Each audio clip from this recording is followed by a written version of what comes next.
I'm still not over when I play this song and someone was like, what is this? It's the Halloween song. Are we finishing chapter 14? Yes, so we are going to finish all the chapter 14 practice problems that we've been working on, and then we're going to do the chapter 14 molecular orbital theory stuff.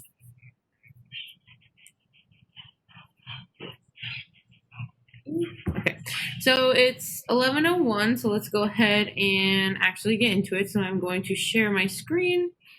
And there's not really a lot of updates for today. I just want to remind you guys that I will not be holding my session on Friday.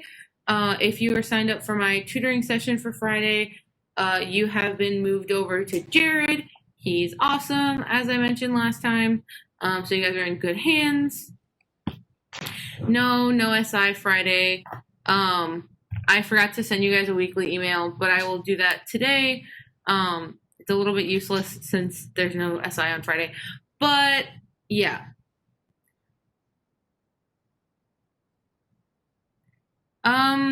I think Katrina usually does them on Tuesday, Wednesday, Thursday.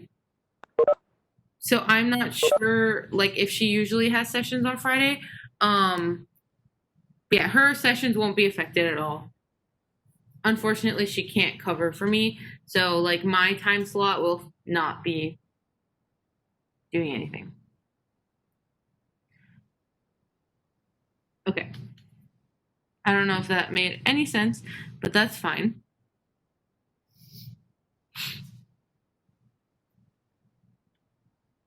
So let's get started. All right. So we did this stuff before. We've kind of been reviewing the rules as we've been going through the practice problems. So do you guys have any questions, comments, or concerns before we get started on the rest of these questions?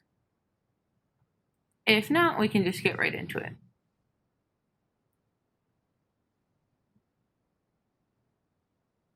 Give it a couple seconds. Okay. So, as always, you guys can ask me questions at any point, like unmute or write in the chat, whatever your heart desires is completely okay with me. So, wait, just to double check, you guys can see the screen, right? Like my iPad screen? Okay, cool. Some people said yes. So we're going to go a little bit faster because I feel like the cyclic planar and fully conjugated rule you guys are getting a little bit more used to.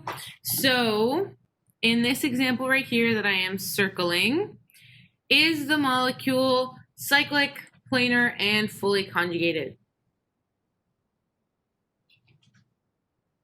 Yes, correct. So the fun little like extra heteroatom rule we learned is that if the heteroatom is bonded outside of the ring, what do we like to pretend that is, or what can we treat it as? Exactly, we can pretend that's a cation. So this whole thing goes away. And so if we treat it as a cation, that means it's sp2 and it has no electrons. So how many pi electrons do we have total? 4, exactly. So again, each double bond is giving us 2 electrons. So would this be aromatic or anti-aromatic? Anti, awesome. Cool. So can anyone tell me what the boron rule is?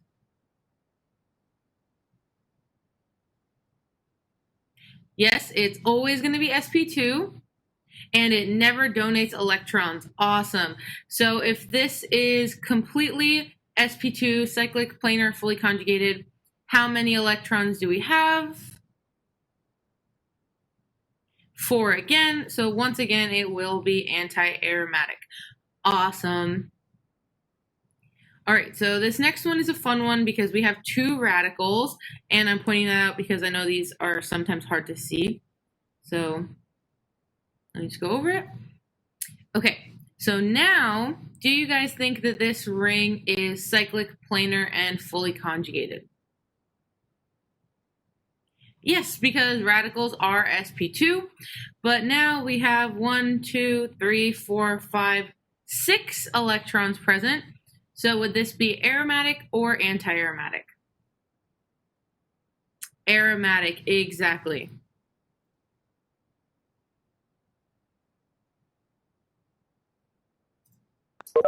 So now we have another example where we have the nitrogen double bonded, but now we also have an oxygen in the ring.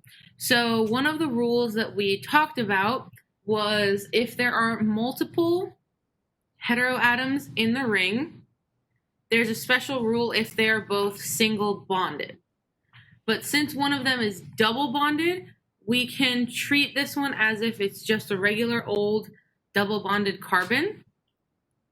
And this one undergoes the regular single bonded oxygen rule. That is a lot of words. If it's kind of confusing, I'll explain a little bit more in a few examples from now. But essentially, if this nitrogen is double bonded here, how many electrons does it donate? 1. Awesome. It can only ever donate 1. And what is the hybridization always? sp2, sp2, exactly, because it's double bonded. So we also have this carbocation right here, which means that the biggest thing we have to look at is the oxygen. So the oxygen can choose to be sp2 or sp3. If it's sp3, it's always going to be what? Non-aromatic, exactly, because if we ever have an sp3 carbon, it's always going to be non-aromatic. If it's sp2 though, then it will be cyclic planar fully conjugated. How many electrons will we have?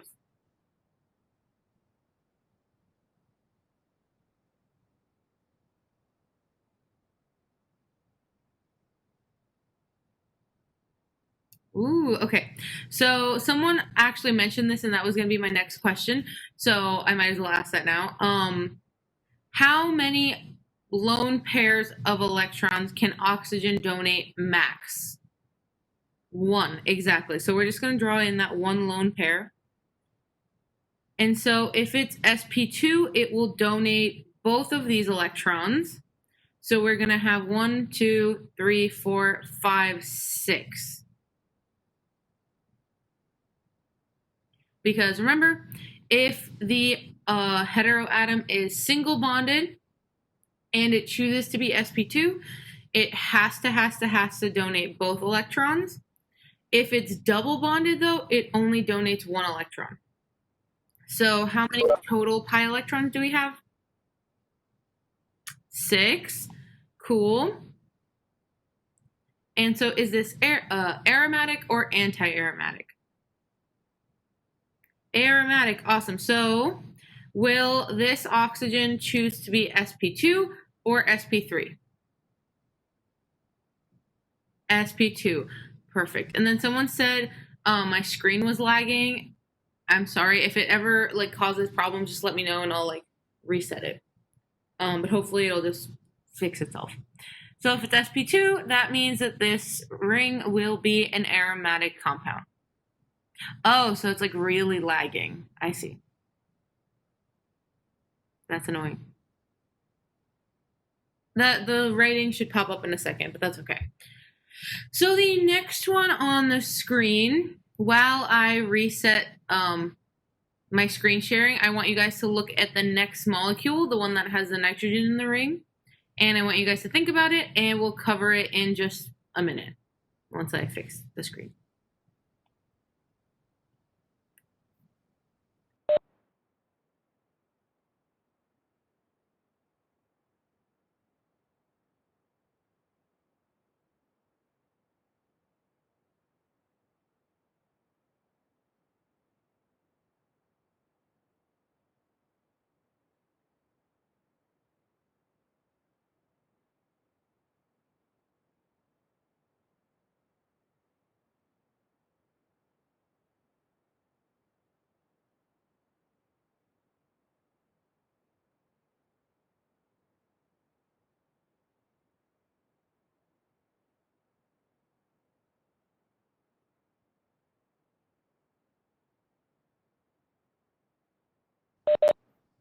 Okay, so a couple people have responded in the chat. I know the screen shut off.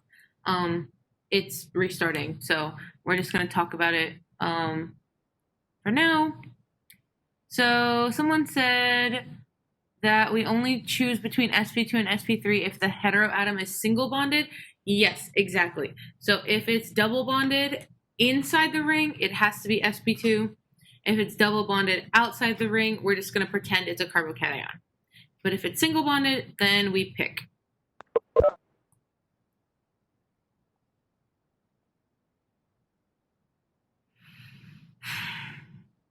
I love when I'm in a WebEx meeting and then WebEx tells me that I don't have any meetings. That's the best.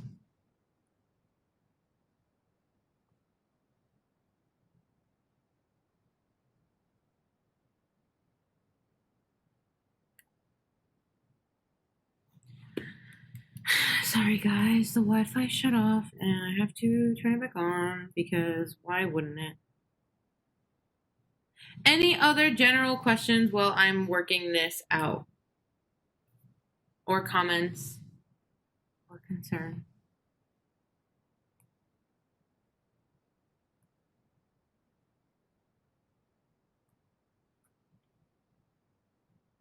Yes, so someone asked if I can explain where the 6 came from in the last example, and I would be happy to.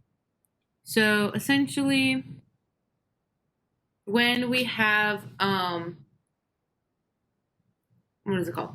A heteroatom that is single bonded inside the ring, it can either choose to be sp2 hybridized, where it has to donate 2 electrons, aka 1 lone pair, or it can donate 0 electrons and act like sp3. And if it does that, we're always going to be the breakout sessions. So I don't do it. Anywho's, all right. So what did you guys come up with for these? I need 1 volunteer to do this one and 1 to do this one, please.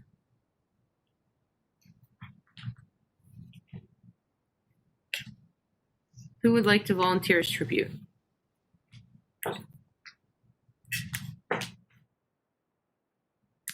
Yeah, okay. Yes, I can. So. Cool. Okay, so walk me through. Okay, so for the first one, oxygen is outside the ring, so it basically acts as a carbocation.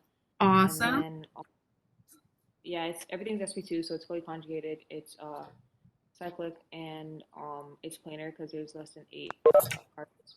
And so you just count the double bond electrons. So there's 2 for each double bond. So in total, I got 6. Awesome.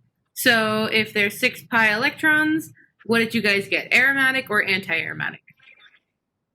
Aromatic. Yay! Perfect. Thank you so much. And while you're unmuted, do you just want to go ahead and do this one too, or should I have someone else do it? Totally up to you. That's fine. So for boron doesn't donate any electrons, and it's always sp2. So it's basically like the last one. So it's like carbocation, and then you just count all of the bond electrons, and you get 6. Exactly. So thank you so much. I would have everyone clap for you, but we're online. But thank you for doing that. So as she said, it was completely perfect. This will act like a carbocation, and boron essentially also acts like a carbocation. So all we're doing is counting the number of electrons from the double bonds, and in both cases we get 6 pi electrons. So both cases will be aromatic. Yay! So for this next one, this is where it's sort of kind of a little bit weird. And the screen is lagging for a second, so I'm just going to let it calm down. In the meantime, do you guys enjoy the breakout rooms? Do you think they're helpful? Do you guys get to talk to one another, or are they just kind of annoying?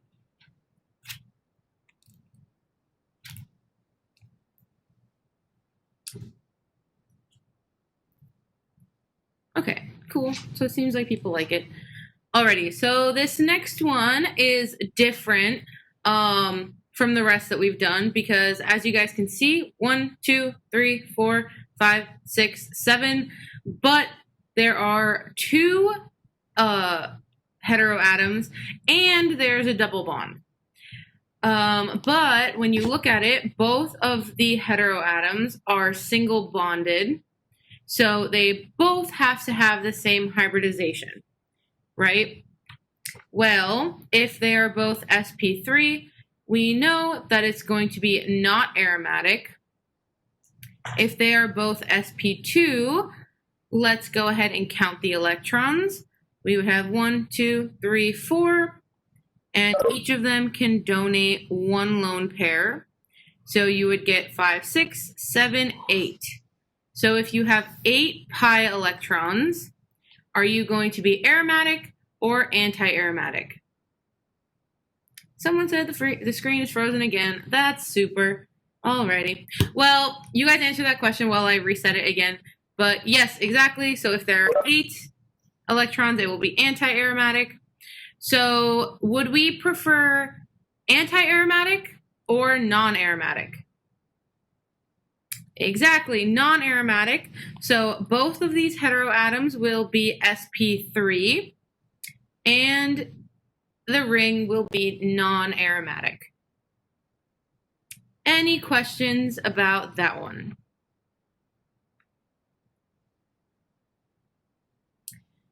Cool, so the screen shut off. Hopefully it turns back on now. I hate WebEx so much. Alrighty, so while that is doing its thing, the next example up, or actually someone had questions, so I'll answer those. Perfect.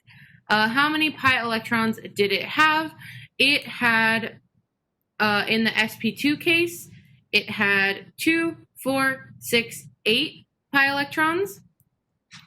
And so that's why it would be anti-aromatic. But in the sp3 case, we would only count the 4 from the double bonds.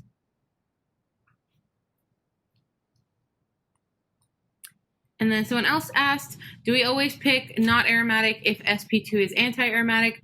Yes. So we're always going to pick the more stable product. And in that case, if we're choosing between non-aromatic and anti-aromatic, we would always pick non-aromatic.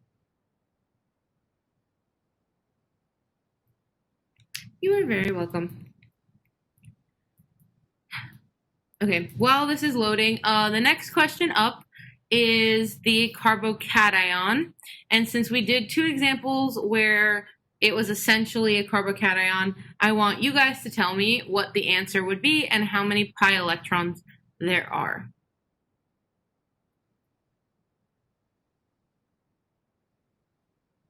So it's a 7-membered ring with a carbocation. Awesome. So you guys all pretty much said that it would be aromatic because there are 6 pi electrons.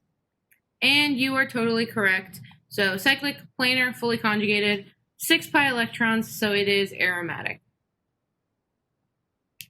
And the next one down is the exact same molecule except we have an anion. So how many pi electrons will there be? 8, and as a couple people said, that means it would be anti-aromatic. Perfect. All right, so since the screen is deciding to be stupid, I'm actually just going to do it on the board behind me, and then you guys just let me know if you can't see it. So let's try that.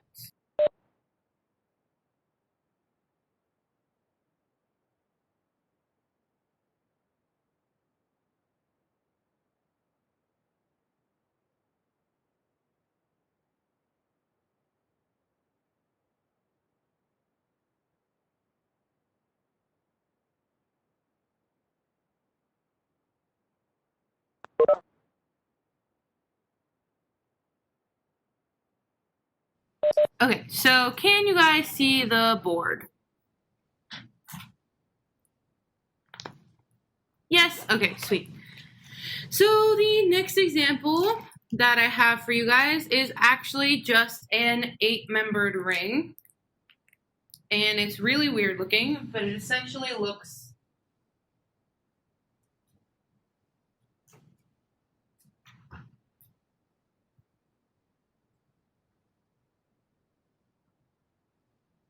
I always draw it super ugly, so my apologies.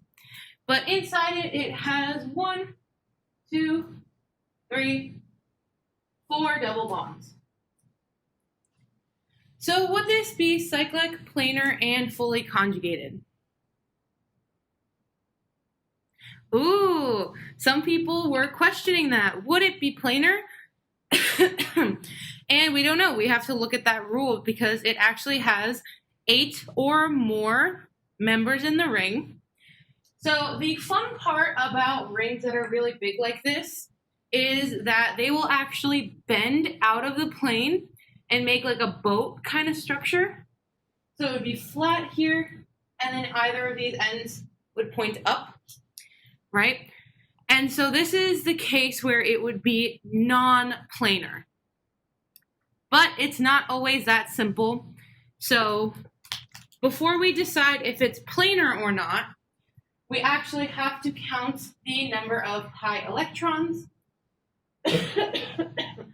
And as some people said, it would be 2, 4, 6, 8. So that would make it anti-aromatic. So if it stays planar, it would end up being anti-aromatic. But if it decides to bend out of the plane, it would be non-planar. And it would actually end up being non-aromatic. So which of these options is more favorable? Non-aromatic, exactly. And I wasn't looking at the questions in the chat, so if I missed your question, that's completely my bad. I apologize.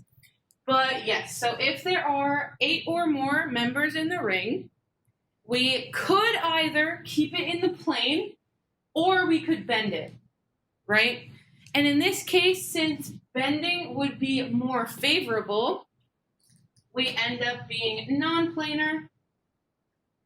So that breaks the rule. So it would be non-aromatic.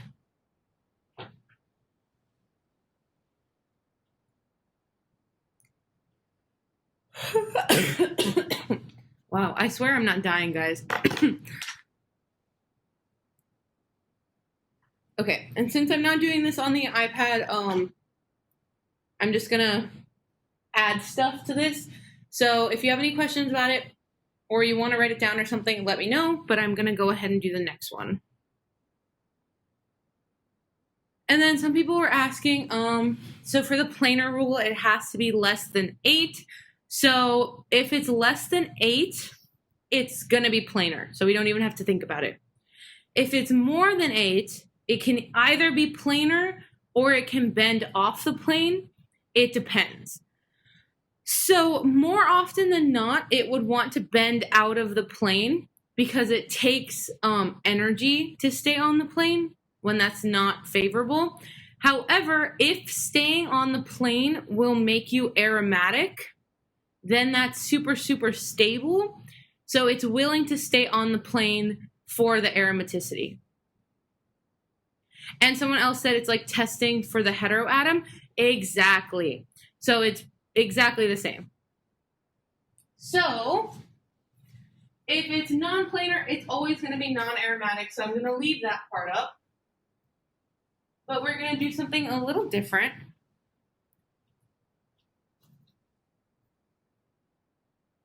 So as the next example in the handout shows, we have something that looks super similar, except instead of having 4 double bonds, we have 2 double bonds, a ketone, another double bond, and a ketone, right?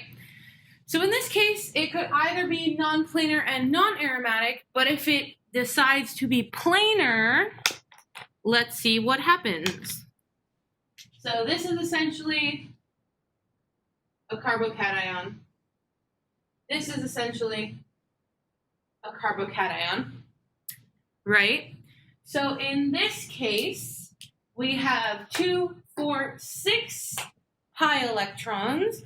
So if it stays planar, will it be aromatic or anti-aromatic?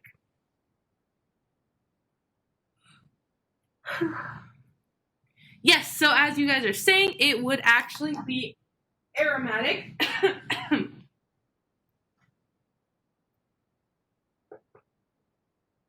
So in this case, it would choose to be planar because that would give it aromaticity.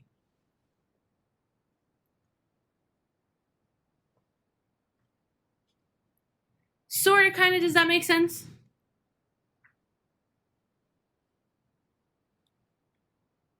Yay, I got a yes.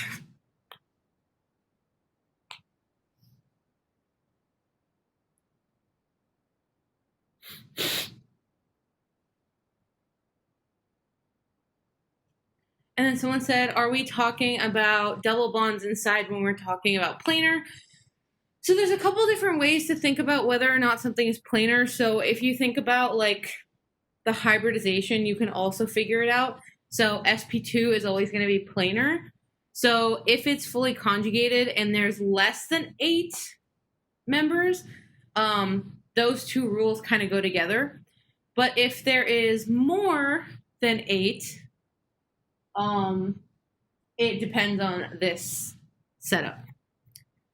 And then someone else asked, so aromatic is better than non-aromatic and non-aromatic is better than anti-aromatic. Exactly. So aromatic is the best, anti-aromatic is the worst, and non-aromatic is chilling in the middle.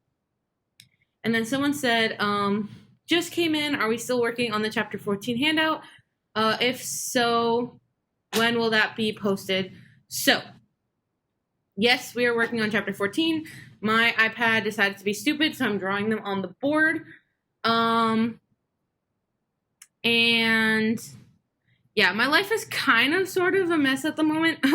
So as you guys can tell, I haven't been like posting everything as like in a timely fashion as I usually do. And I haven't even sent you guys a weekly email this week. So I'm working on things. I promise. It's just kind of taking a little bit longer than expected. So I'm not making any promises about when this will be posted, but you will get a more informational email for sure by next Monday. So hopefully you will have everything by Monday. But again, no promises.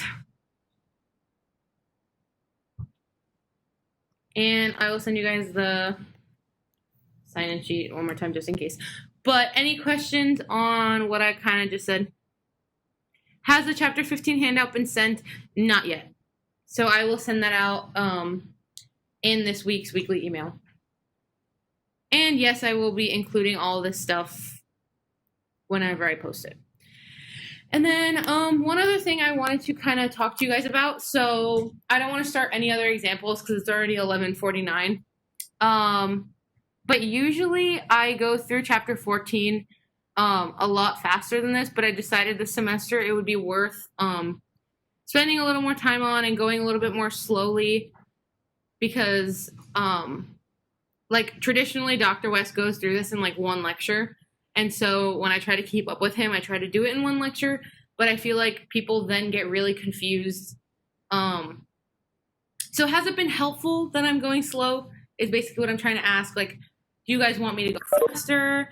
Is this speed good? It's good? Okay. Because I was like, I couldn't tell if everyone was like, yeah, Rosemary, shut up. Like, can we move on? Or if you guys were like, thanks, this is helpful. So yeah, is today the last day for chapter 14? It was supposed to be, but I had a bunch of technical difficulties, so we weren't able to finish all of these questions. I'm going to go ahead and look and see if, like, when your exam is, and everything. So Monday we will be for sure doing molecular orbital theory, and depending on when your exam is, if we have enough time, I will go through and do all of these examples as well, and we'll finish that too. If not, I'll just post these on the YouTube channel so you guys can just watch it, but we won't spend time in SI. Someone said it's on November 12th and 13th. That should give us enough time, but I'm just going to work it out on my schedule before I tell you guys anything definitively. But either way, we will definitely be working on molecular orbital theory on Monday for sure. It's not that bad, I promise. And so someone asked, can you repeat when the two heteroatoms have the same hybridization? Yes, of course I can. So let's do a quick 1-minute review like we've been doing the past couple sessions, because I think that's been helpful. So, basic rules that we have are aromatic, non-aromatic, and anti-aromatic. It has to be cyclic, planar, and fully conjugated in order to be aromatic or anti-aromatic. For aromaticity, it has to be 4N plus 2.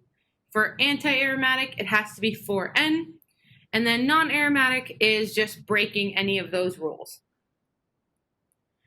For the super special rules, we have one heteroatom that is, excuse me, that is single bonded, is going to choose to be either sp2 or sp3. Either way, it can only donate up to one lone pair, so only up to 2 electrons. If there are multiple heteroatoms that are single bonded, they must have the same hybridization. So they either both have to be sp2 or both have to be sp3. And again, each of them can only donate up to 2 single electrons. Or you can also say they can each donate 1 lone pair. Whichever way is easier for you to think about. If there are multiple heteroatoms, but one of them is double bonded, then the same hybridization rule does not apply, because the double bonded one is always going to be sp2, and then the single bonded one can decide whether it wants to be sp2 or sp3 based on stability. If you have only one heteroatom that is double bonded inside the ring, that means that it must be sp2 hybridized, and it must only it must only donate 1 electron. And if it is double bonded outside of the ring, that means we're pretty much going to treat it as if it is a carbocation, and it's not going to donate any electrons at all, but it will be sp2. And the last one is boron. So boron is always going to be sp2, and it always donates 0 electrons.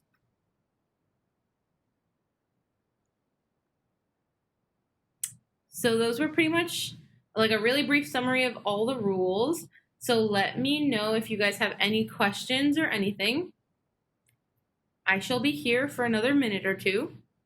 And then someone sent a helpful YouTube video in the chat, if that's the one I think it is.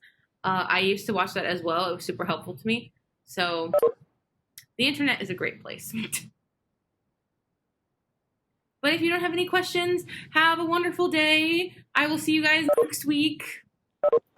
Bye.